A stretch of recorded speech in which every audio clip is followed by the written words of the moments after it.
organizational team of this conference, I have the obvious joy, pleasure, and honor to welcome you all on the actual working day of this conference, of already the second International Student Conference in Social Science Faculties of University of Latvia. I hope you had a great evening yesterday, so let's get to the real work. In case you haven't noticed yet, the vein to the life and the connection to the world, for those who don't have the University of Latvia logins, you can see it in the screen, the username and the password for the Wi-Fi. And not to hinder the processes anymore, I would like to introduce to you our very first keynote speaker of today, the Dean of our faculty, Professor Juris Rozenvalds, who I guess would like to greet you as well, and then continue with his presentation of interethnic relations, political competition, and post-Soviet development of Baltic states. Welcome.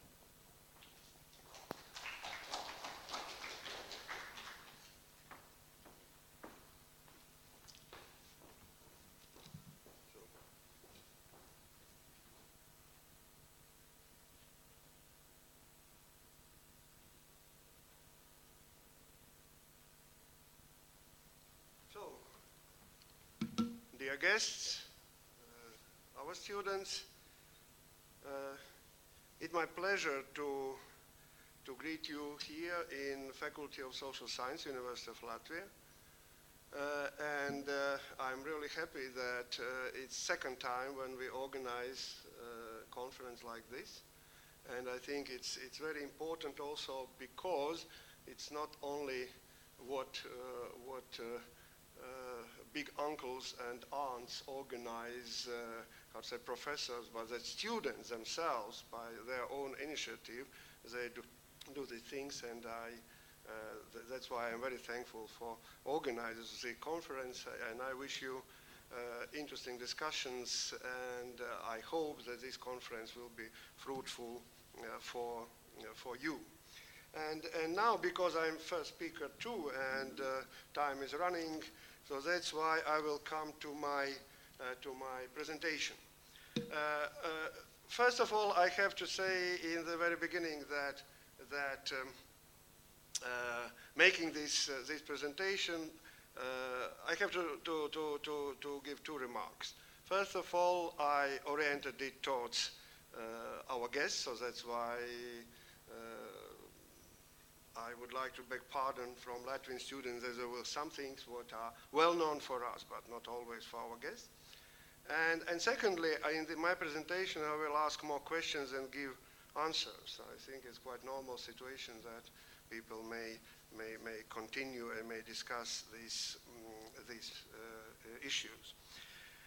To start with, I would like to point out that most experts of democracy agree that deep ethnic and other societal divisions pose an important problem for democracy, and that it is more difficult to establish and maintain democracy in divided than homogeneous societies. It's something what you may find in literature on democracy, in current literature on democracy. And on the other hand, when we speak about this problem of ethnic divide and its connection with democracy, we may distinguish between different modes of this divide and ways how in society this divide is managed. So that's why there's different, and I think that Baltic states is quite a good example for this, because on the one hand, when we speak from the point of view of, I think, European Union, when we speak from the point of view of international community, very often Baltic states are regarded as something very united, which to my understanding is mistake, because Baltic states are small and they are rather different, and with sometimes different problems and also different results. I would like to point out that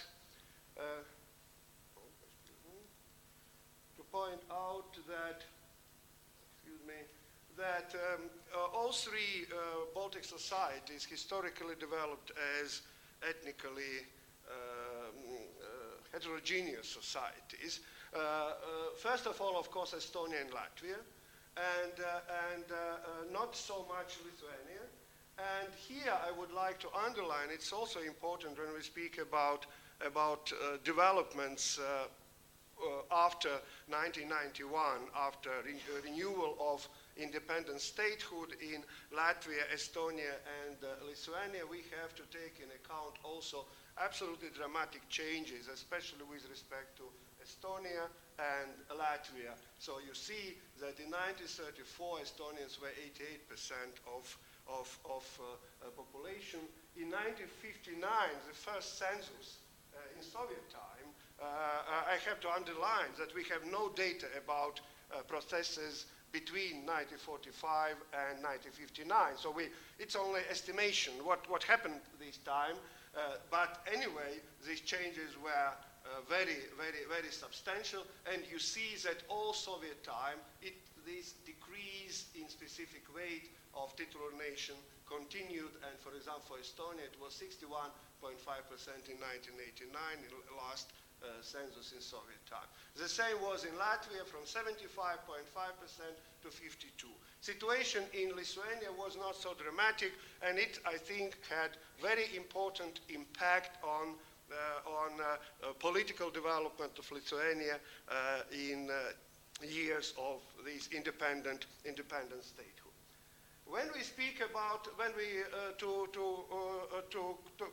to continue, we have to underline also that Latvia, together with Estonia and Lithuania, are considered as winners or leaders of post-communist transition and of democratization.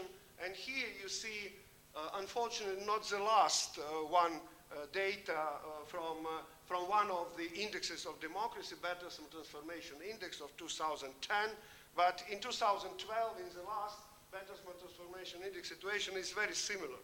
On the first place, Estonia, then Lithuania, then Latvia, and you see that Estonia, Latvia, and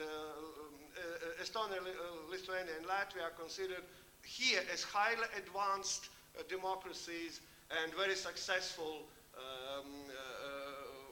in terms of market economy. In 2012 index, the situation in Latvia is a little bit lower. Yes, Latvia is considered as advanced. But anyway, it's big difference you see between Estonia, Lithuania, and Latvia and other former Soviet republics, and this gap is very substantial. So that's why all three Baltic states are considered as winners of post-communist transition. On the other hand, if we look in some data concerning social economic development of society in Latvia, we see that with respect to some very important social economic indicators, development in Latvia is also slower than in Estonia and Lithuania. And here only three, just to be short, only three fundamental indicators. First of all, is GDP per capita in the Baltic states. And you see, when we start with 1989, and 1989 was year when Baltic republics within Soviet Union achieved the highest, point of social economic development within Soviet Union. After that started little problems in 1990, 1991, but 1989 is the highest. And you see that when we look on Latvia and calculate Latvia as 100%, then Estonia was also more developed in 1989 with 113%, but Lithuania the situation was not so good, 79% of GDP of Latvia. When we look on situation now, then we see that this gap between Estonia and Latvia still is bigger than in 1989. But now you see that the highest point was in 1997, 139% in Estonia. Now it is about 126, 128, 127. But what is interesting when you look on results of development of Lithuania, 79% in 1989, 120 in 2010. So we may ask question, why? Why? What purpose of so different development? Next, what I would like to, it's distribution of income. Here you see this income quintile share ratio that top 20% and bottom 20%. And you see what is interesting that in when we calculate average in 1980, 1994, then we see that Latvia is the most favorable position this time in the very beginning of, very beginning of transition.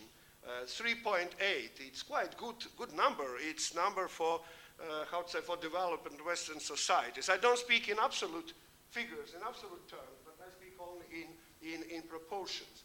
And then what we see that in Latvia, all these years of after 1994, this development was very unfavorable, and only in the last years after 2008, situation little bit changed. But nevertheless, Estonia was in 1980, 1994. This number was 7. It's quite bad. So now you see that this slowly but surely they improved situation. And when we look on Gini coefficients for Baltic states, then we see that tendency is the same.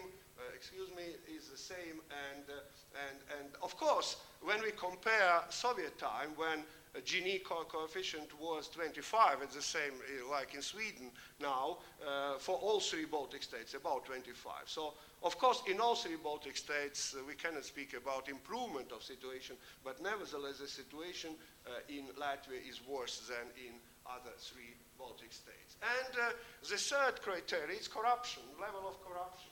And when we look on corruption perception index scores of Baltic states, then we see that all this time Estonia was much better since 2000, when also this corruption perception index started.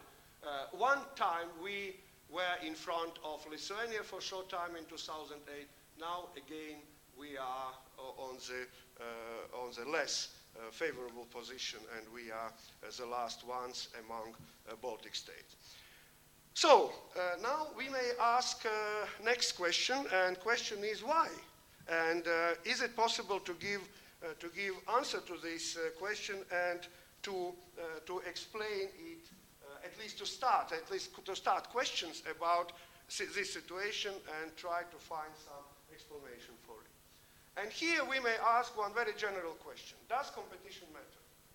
When we speak about theory of economics, so this answer is very clear, that fundamental proposition of liberal economic thought is that monopoly is damaging for economic development, and competition between economic actors is in favor of consumers. So when you have competition, you are on right track. Yeah, so that sooner or later things will improve.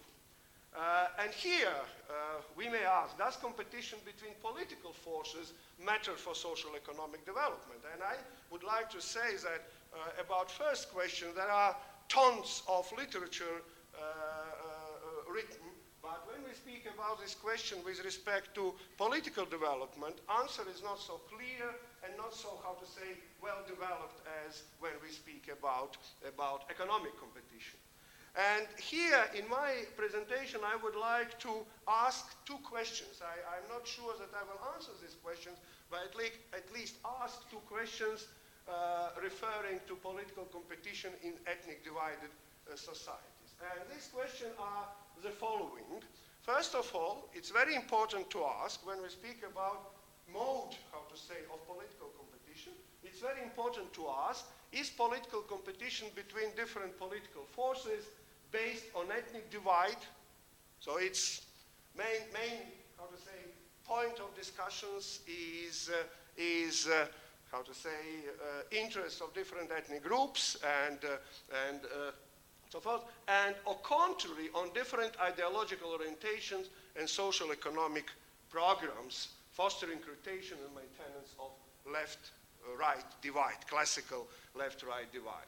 And the second question, which is connected with the first one but not identical with the first one, is to what extent political forces oriented to and supported mainly by non-titular voters, which are in every divided society, which is quite normal when you have multinational society, to what extent these political forces have possibility to participate in decision-making process on national level, contrary to making them kind of eternal opposition. So they will always be outsiders, and they will always be marginal political forces. And I have to underline that one of results of ethnic proportions in society, what I mentioned in the very beginning of my presentation, was also different attitudes in societies of Latvia, Estonia, and Lithuania, different attitudes on everyday level, or how to say, on grassroots level, and as a result, different attitudes on level of political elite. And here, one interesting data from one survey made in the beginning of 90s, data shows that in 1993, 12% of Lithuanian, 44% of Estonian, and 49% of Latvian respondents supported statement that only pre-1904 citizens have rights to participate in parliamentary elections. So you see, there is very important difference between Lithuania and Latvia on the one hand, and Latvia and Estonia on the other hand, and that's why result was the following: that choice of Lithuania was very democratic. They just granted citizenship to all residents of Lithuania, and Latvia and Estonia, they went other way, namely of legal continuity, and this way what was supported by citizens. And I would like to underline, it's very important to say when we speak about this political process in Latvia. I will mention now data about Latvia. I have to underline that after 20 years of development of independent statehood, to great extent, attitudes of average Latvian citizen is to great extent the same. And here is very interesting also, to my understanding, interesting data from 1 hour survey from 2010, and this was survey only, here in this survey participated only citizens of Latvia, and we asked them 2 questions. In both questions there were, how to say, alternative statements. One statement was, in Latvia, preservation and strengthening of minorities' identities must be supported. And second statement was, there is no need for coexistence of different ethnic identities in Latvia. And what was the result? 57.8% of Latvians answered yes. And of course, 80% of Russians answered yes, which is self-understandable to my understanding, but 57.8% of Latvians said yes, we have to support different ethnic identities, so they have to develop themselves, they have to show up, and so on. But then next question followed, and question is, which from point of view of just simple democratic logic is continuation of the first one. Broader participation of minorities in governance will contribute to development of Latvia. And the second statement is Latvians alone are eligible to decide future of Latvia. And what was answer? An answer was the following: 70.9% of Latvians say no.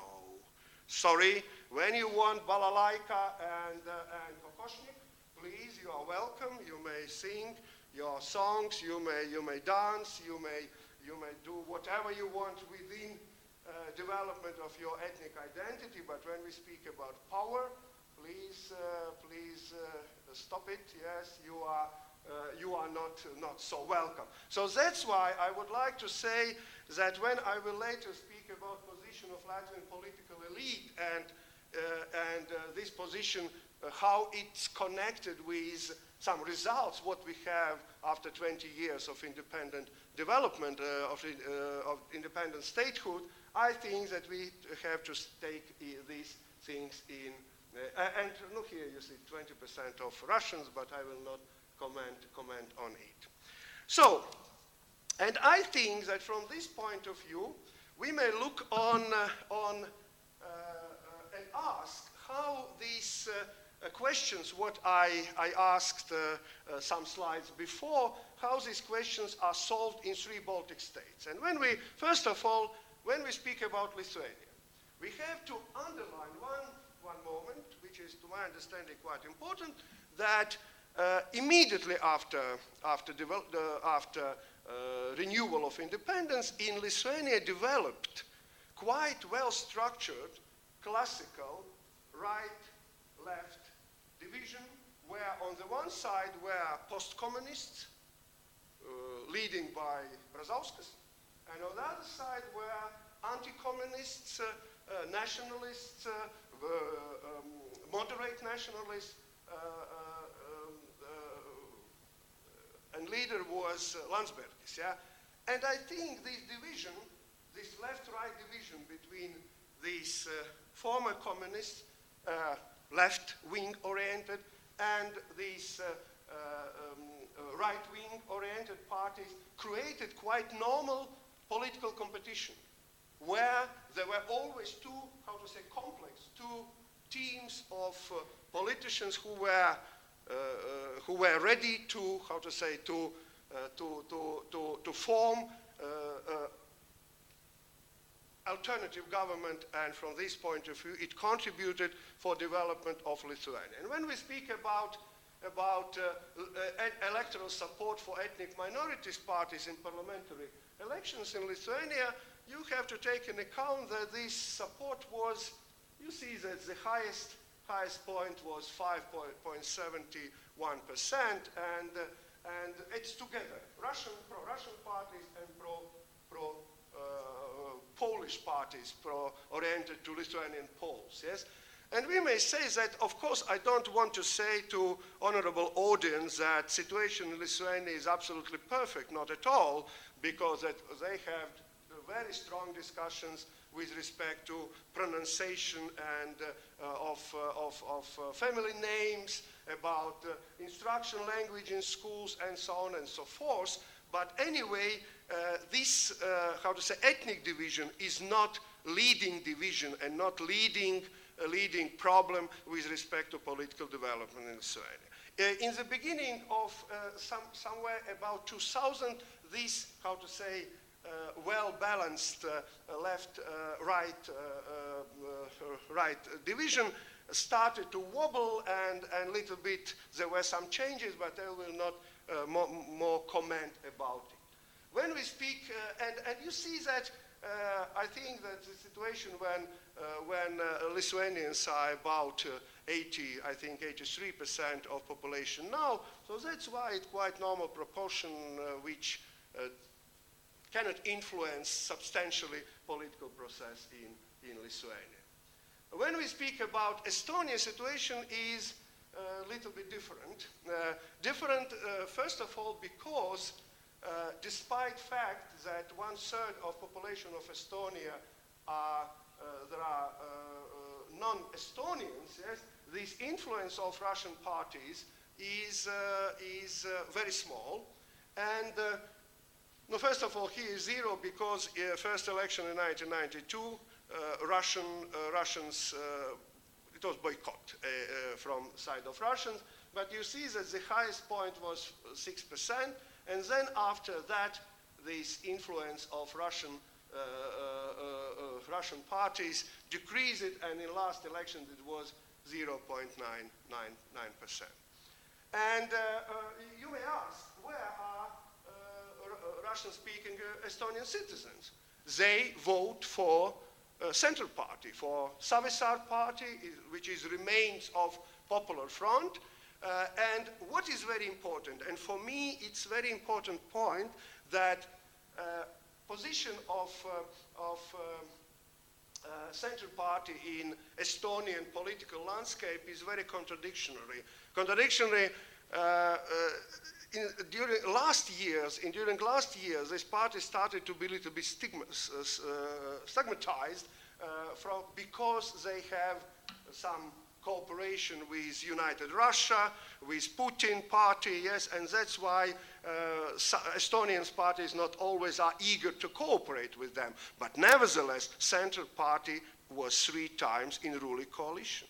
It's recognized as Estonian party with massive Russian electorate. And I think that this situation is very different from situation what we may see in Latvia. And now let's go to Latvia.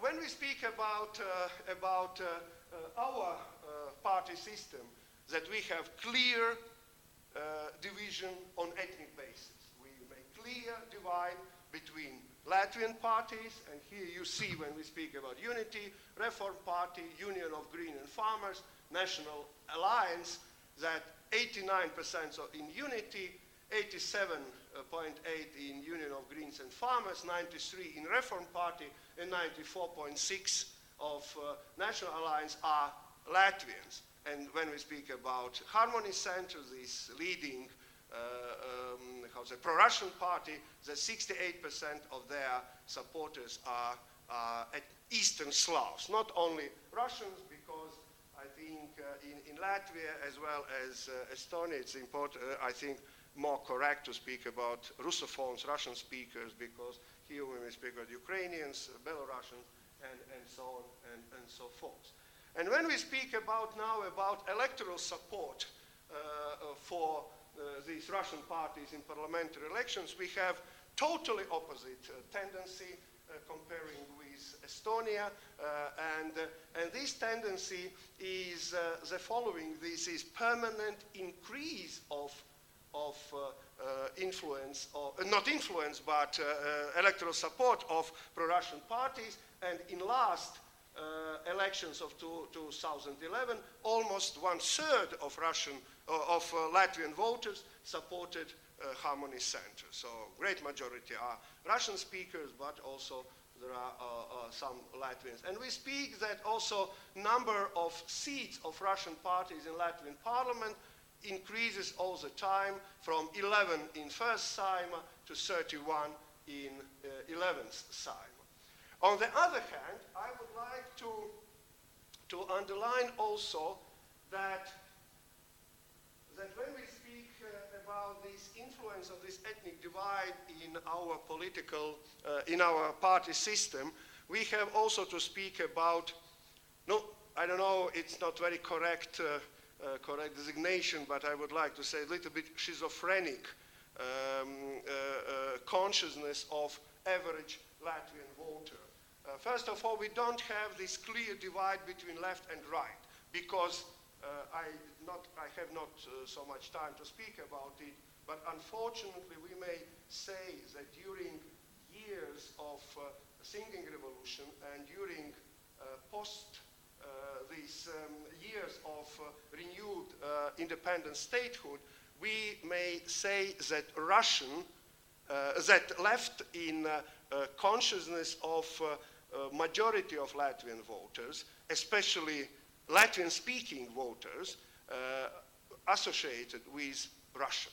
So left was and is associated with Soviet, with Russian, and that's why, just to give some examples, I would like to give you some data from one survey made just recently here.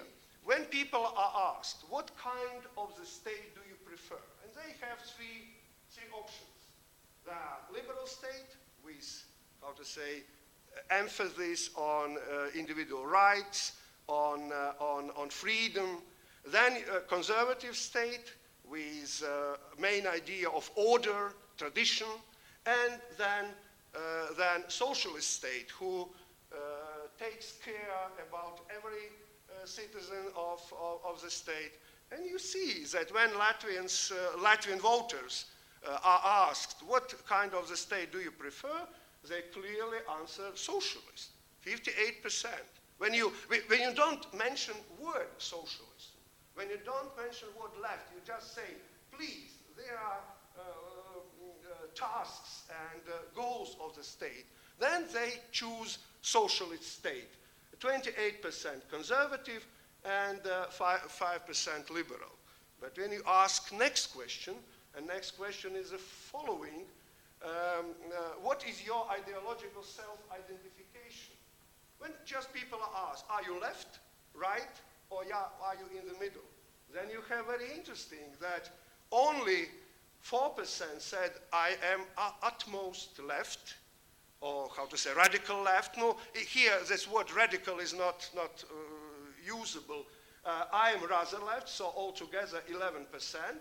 I am utmost right, 18%, 17%, or together 35% we are right, and 22% we are in the middle, we are centrist. Yeah? So that's why you see that in reality, Latvian voters are left-oriented, but in their self-identification, they say, no, we are right, to great extent because left is closely connected for them in their understanding with Russian, with Soviet, and so on. And what is also interesting, when we compare two surveys in 2012 and 2000, here is mistake, yes, in 2013 has to be here. So 11% in 2013.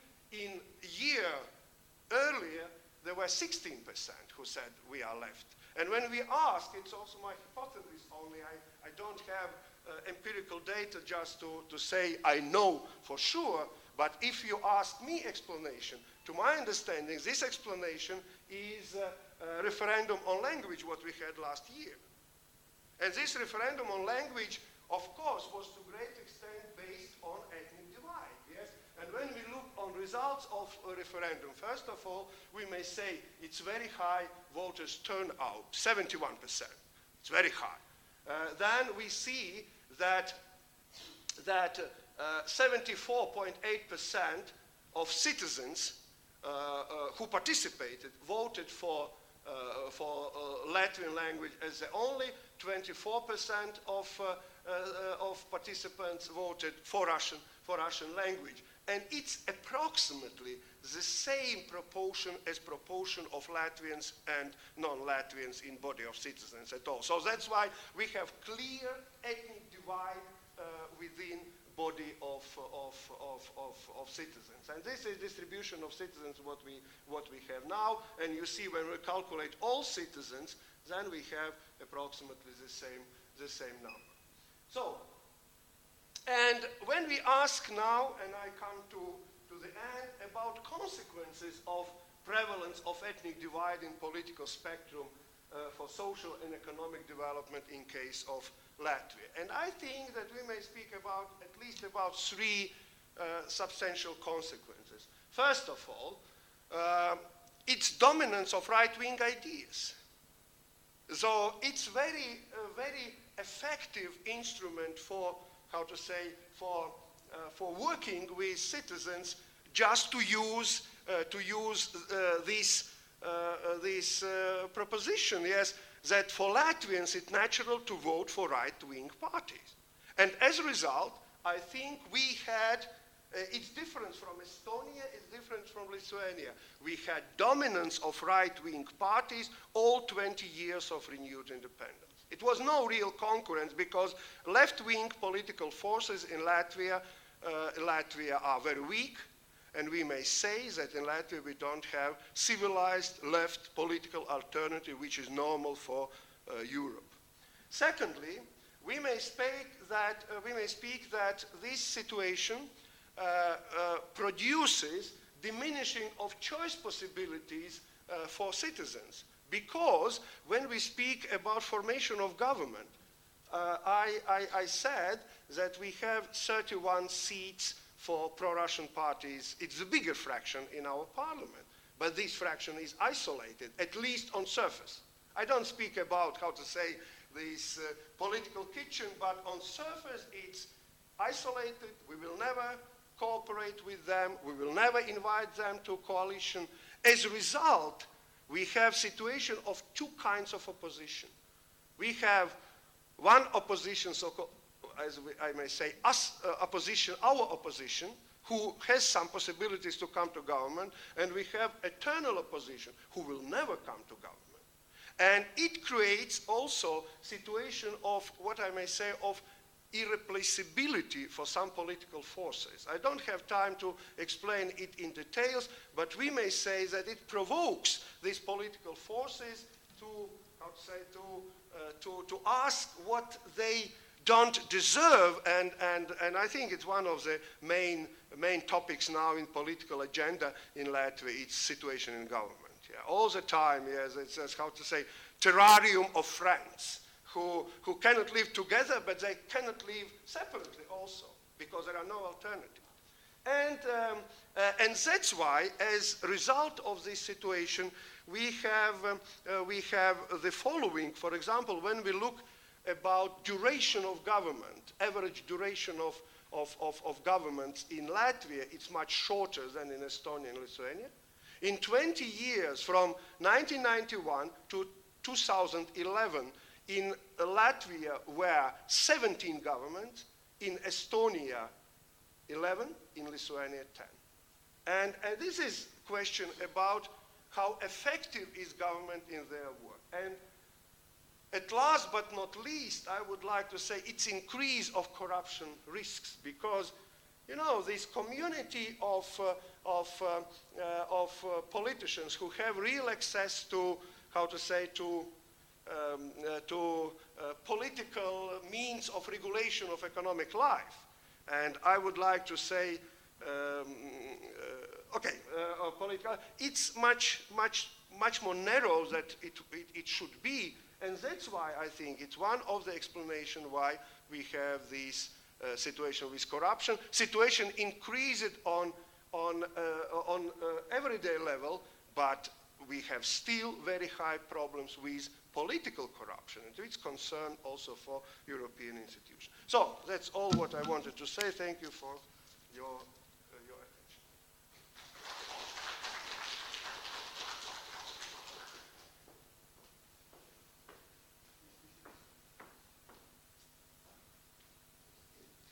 And you're all very welcome to ask any questions that might have arisen to Professor during the coffee break later.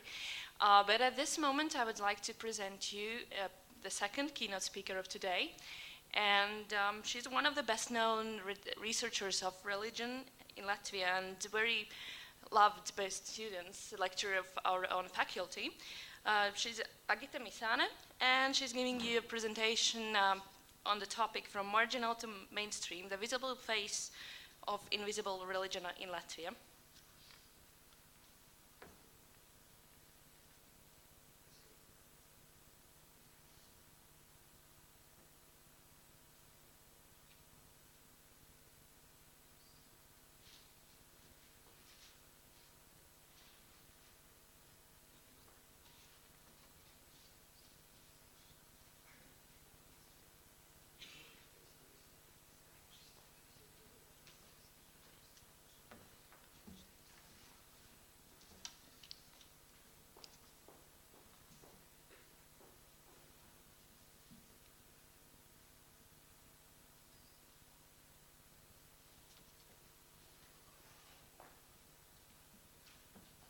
Good morning, and let me first thank Evija somewhere there for the invitation. I found it very flattering and I feel really very honored.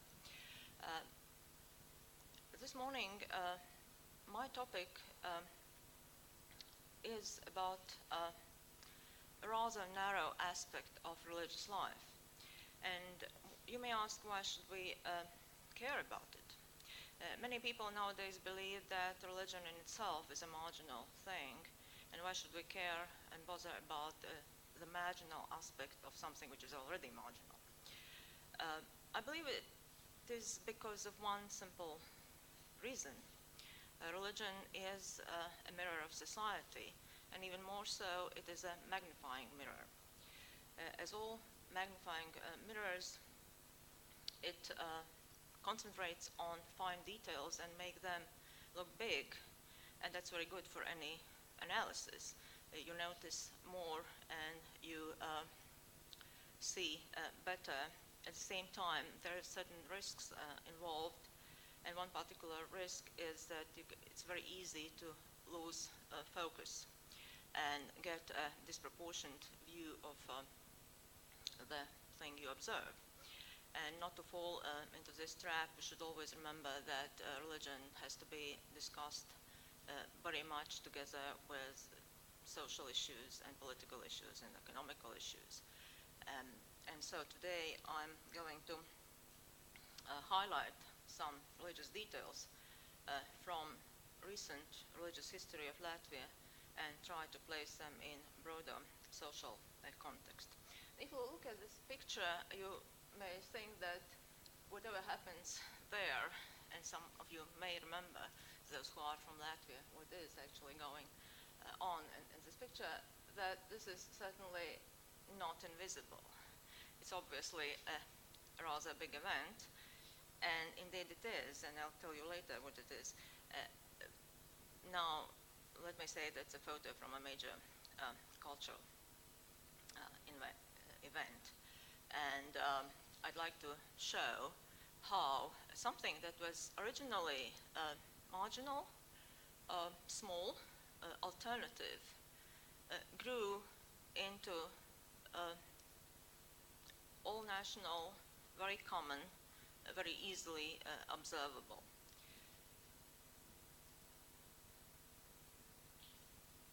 One may ask, what is invisible religion?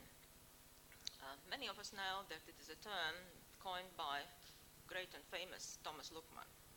Actually, it was done 50 years ago, and I found it rather proper to say something about this book on its 50th anniversary, which is this year.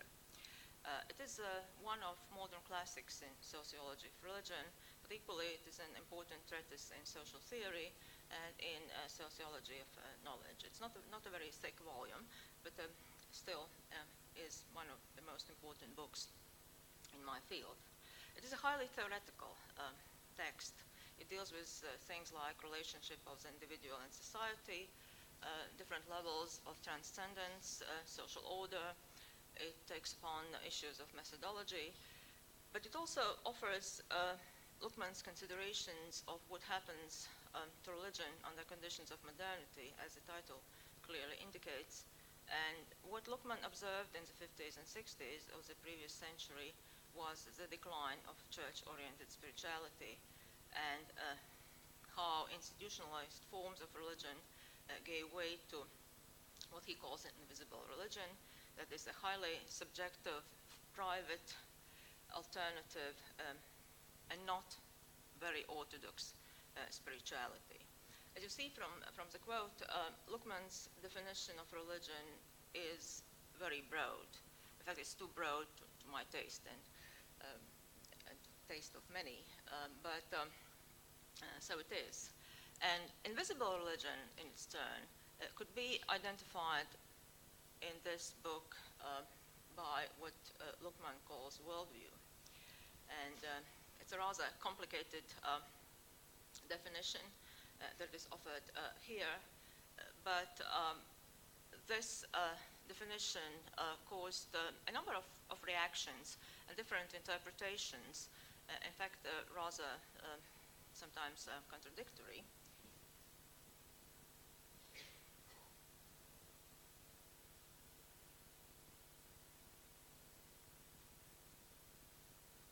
So, invisible religion could be and used to be identified with things like ideology, for example, but more common is to call it by use other terms, to call it like private religiosity or non-doctrinal religiosity, that is everything that happens outside the orthodox teaching of particular religion. Some people calls it societal conversations about transcendent meaning, and that probably doesn't help to understand what it's meant by it. But the most common understanding of invisible religion is that these are marginal, alternative, quite often occult, esoteric things that are private, that is, they are not public, and they're meant to be private. When you go to consult a witch or when you visit a fortune teller, you probably don't want to brag about it quite loudly. So if you look at any library catalogue, you may find, as I did yesterday, that there are many books on issues like magic or fortune telling, faith healing, nature worship, neo-paganism, New Age movement, and related things that use invisible religion in their title. Like invisible religion column, witchcraft in Russia, or invisible religion, let's say fortune telling in UK, and that's a very common approach. And whether we understand this is simply something that is outside the mainstream church, or it's very alternative, it's anyway something that is not supposed to be public, which is not supposed to be visual. But as time passed, we observed a tendency in Latvia, but also elsewhere. And there are first studies now being published on the theme that what used to be invisible is in fact highly visible. And when you go home, you may in fact on your way observe a number of examples, and I will show you some. They are randomly chosen, but I tried to select those examples that have something in common as for real estate. Probably some things that you won't identify as anything religion. It's an advertising poster of Healthy Living Day for those who don't read Latvian, and it is going. It's in future, and it's 1st of May, quite soon. But if you look at this gray circle there, among other pleasant experiences that you may have, it also offers, free of charge, which is nice, a free diagnostic and photography of your auras and your chakras, whatever it means. And it all is free of charge, but it is going to happen at public expense because this event is organized by Rīgas Meži, which is a local council's forestry enterprise.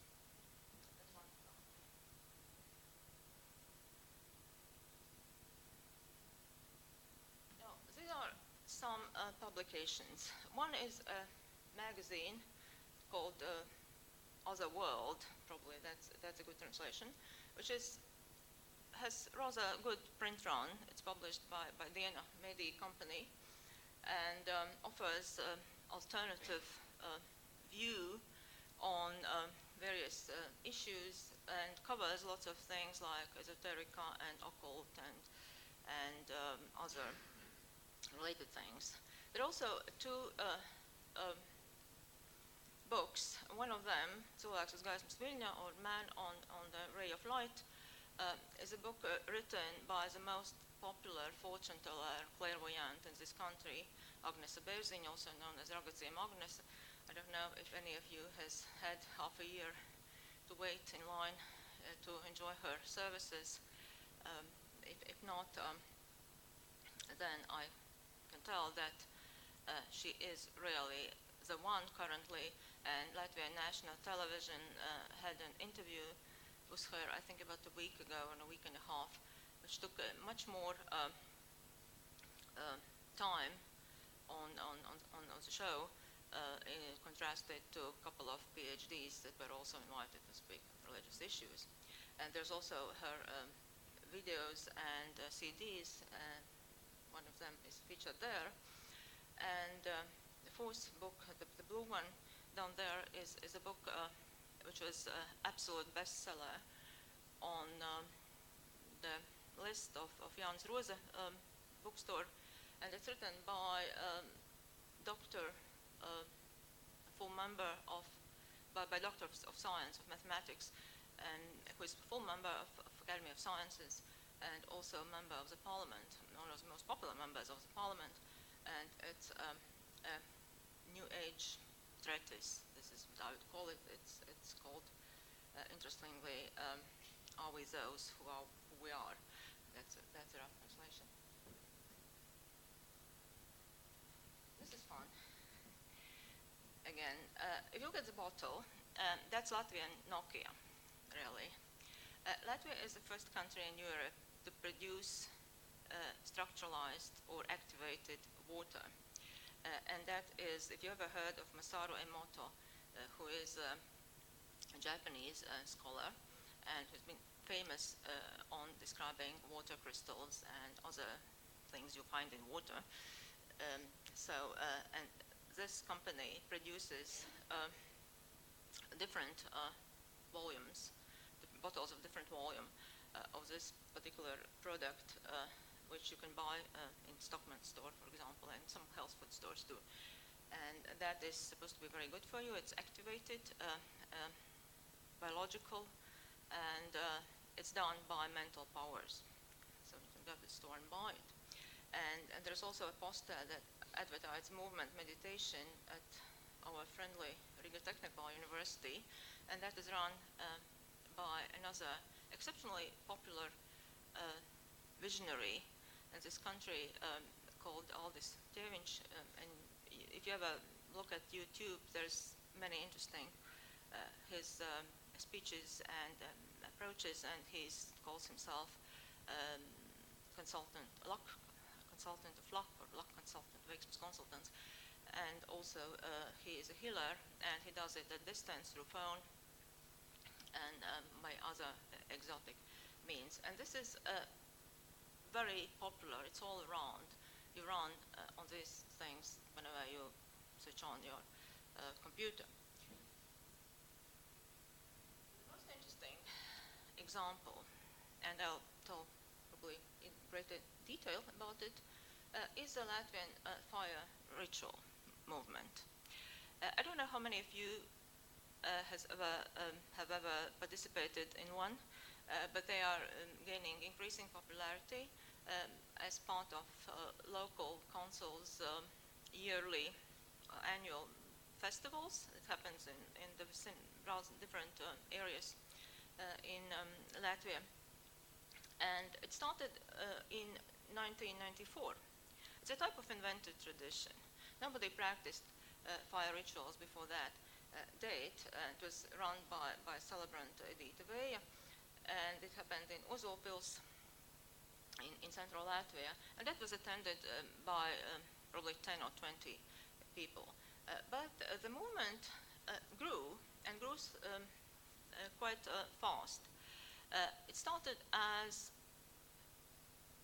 particular events celebrated by families, by particular priestesses, whatever name you use for them, and occasionally attracted people from the neighborhood or other similarly minded friends from elsewhere.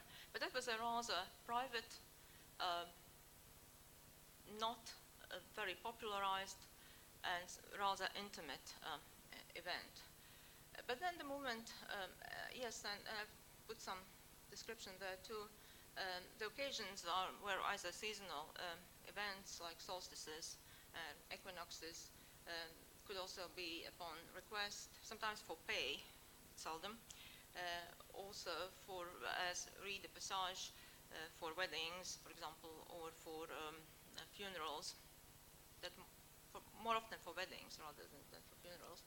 And it generally follows a semi-structured ritual pattern with distinct phases that could be slightly modified in each particular case, but generally the pattern is quite set. And then the movement grew and grew quite fast until in July 2008, during the previous Song and Dance Festival, the ritual was celebrated as a very important part of one of the concerts. And that's where the picture on the title slide comes from. I don't know how many were present. It happened quite near from here in Daugava Stadium, and there were in fact two of them on two consecutive nights. They were all together. These are all bonfires, the 9 of them, and those were lit by national dignitaries, including former President Vaira Freiberga, world-famous composer Pēteris Vasks, some other literary figures who were introduced as bearers of tradition and knowledge. And in Latvia, you cannot really get more public than being part of Song and Dance Festival. So this event really showed that fire ritual has grown and has outgrown its original status. Because what is interesting here, fire ritual is a part of neo-paganism. It's one way how Latvian people who aim to revive pre-Christian Latvian religion have managed their rituality. And people who, on the other hand, during this concert, that was showed as a performance to general public, and that public bought tickets, and there's certainly a staged event. So it's an interesting issue whether those spectators who were present could be called participants in this particular ritual, or are they just observers?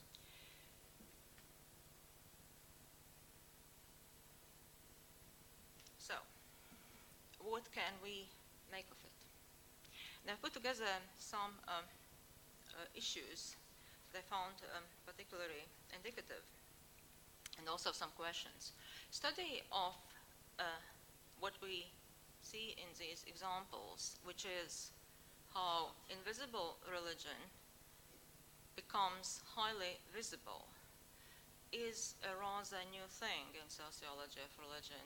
As I said earlier, first studies emerge right now, and Latvia could in fact contribute some interesting material, in my opinion, to the debate. What we see here is that invisible religion has turned into popular, or we can also say popularized religion. What is popular religion? It means briefly that religious knowledge becomes universally accessible and could be shared and distributed by nearly anybody and everybody. And at the same time, those who share in this knowledge are not supposed to get very deep into it. There's always what Max Weber called virtuoso version of this type of religious movements, and the popular version. Obviously, virtuosos go very, very, very deep in that and practice it very seriously. And in fact, all their life could be centered around particular ideas, religious ideas, or particular rituals. But general public don't go so far. How do we get popularized religion? Well, the easy answer is by popularization. And one scholar who has contributed recently to discussion of this event, unfortunately it's still work in progress, and he has published some interviews and also presented conference papers, and I've heard some of them, but hasn't published any major work, is German sociologist Hubert Knoblauch, who has taken some ideas from Manuel Castells, who is, of course, another very famous name, and particularly Knobloch refers to mass self-communication. And we probably all know what that means, but just to remind, mass self-communication are basically social networks like YouTube or Twitter or Facebook or chat rooms or other similar tools that produce knowledge that is self-generated in content, self-directed in emission, and self-selected in reception. So basically a person can put any idea on, let's say, Twitter or write a blog. It's not, doesn't require 10 years of theology study or writing a monograph to write some, share, spread some rather brief idea. And other person at the receiving end can selectively pick and choose and produce a hypertext out of those bits and pieces of information and then share it further. And what Knobloch takes from this Castells' general idea is that mediatization, it's a word he uses, or use of media is probably major means of distribution of new types of popular religion. It also, I would add to it, that mass self-communication changes strongly a relationship between private and public. Well, distinction between private and public is, of course, present in European history of ideas since Roman law, and also in religion, it's one of very important things. We do have public religious practices that people do together with others. There's part of religions that people do together with other people, and then there's always private or intimate religious practices when a person is left alone on his or her spiritual quest through prayer, for example, or probably some other things that people can practice. And that distinction has not been dissolved entirely, but it's certainly blurred, and not much things probably remain private anymore. We tend to share more information about ourselves on social media than 20 years earlier.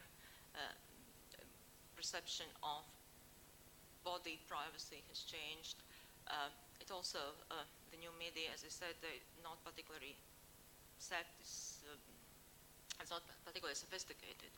And you really don't work very hard on expressing your ideas. And at the receiving end, it's much easier to understand and accept. It doesn't require much work. And so in this way, everybody can share knowledge and receive knowledge. Another aspect I would like to refer to is the fact that all those things that I mentioned are in fact commodities. They are commercial products. Well, particularly the water, which you can buy in a store, but also some rituals could be carried out for pay, and also the clairvoyants and healers charge a quite handsome price for their services. It's a very good business to have if you have talent for that. And that also changes largely how religion is perceived, because there are certain problems with, let's say, mysticism or other private practices. It's very difficult to share with other people. But then through commercial products, it becomes, through means of old good thing, money, it becomes considerably easier. And the final point here is what again, I borrow from Hubert Knobloch, it's what he calls festivalization.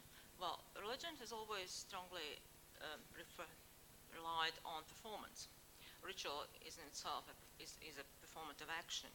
It's always been there. On the other hand, until recently, you were not supposed to have much fun in it.